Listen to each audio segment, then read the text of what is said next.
everyone, this is Jason Algie with KW Citywide, coming at you again with another story. This time, I want to share about my first drug bust I got to see, which was a lot of fun. So I was showing a home in Findlay, and this house sits on a road that is about 10 homes long. It's relatively short, maybe 2/10 of a mile at the most, and that's kind of important down the road. But anyway, I'm taking this guy through the home, and we're kind of checking it out. I've never met the buyer before, kind of figuring out what he's looking for, how I can help him in the future, things like that. The normal questions I do when I go through a house.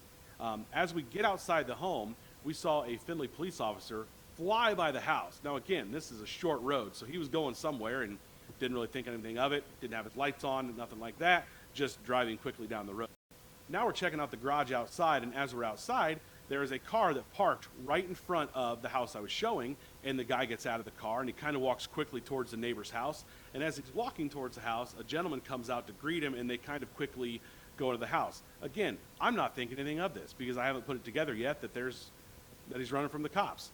So again, we're still outside the home, and at that time, a Findlay cop whips into the driveway of the house I'm showing, and he gets out and he says, "Did you guys see who got out of this car?" I'm like, "Yeah, he just got out." And they said he asked, "What did he look like?" Well, I wasn't paying attention. I really had no idea what the guy looked like because I was still focused on the house doing my job. Well, then the cop asked, "Did he have a black backpack on?" I did realize that, and we both said, yes, we remember he had a backpack with him. He said, "Where did he go?" Now, without missing a beat, the buyer and I did not say a word. We just pointed that way. He went into that house right there. Quickly thereafter, 2 more cops show up. Detectives are on the scene. I mean, this thing's escalating pretty quickly. And at this point, I'm not even focused on the house anymore. We're just watching the show. We have zero interest in the house. Now this has just become entertainment.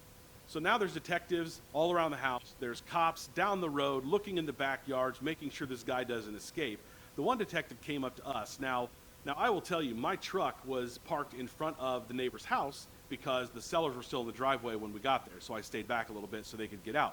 And at this point, I'm like, is my truck going to be safe? Is it going to be okay? So I asked the detective, I'm like, should I move my truck? Is it in the way right now? I don't want to get my truck shot up. That would be a bad story. So about 5 or 10 minutes later, the cops come out with the guy and take him away. And they actually had some brown paper bags they were taking as evidence, and I'm sure there was drugs in it. But at this point, I've got nothing else to say about this house. He's not buying it. So all I could say was, well, it's a good, safe neighborhood.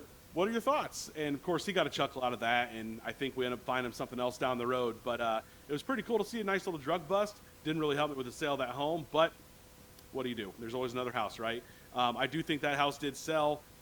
I think they flipped it. I actually think it's on the market right now. But anyway, that's my story for today. I hope you enjoyed it. As always, if you have anybody interested in buying or selling a home, I would love to help them, unless it's a drug house. My phone number is 419-306-6015. If you have any questions, let me know. Take care.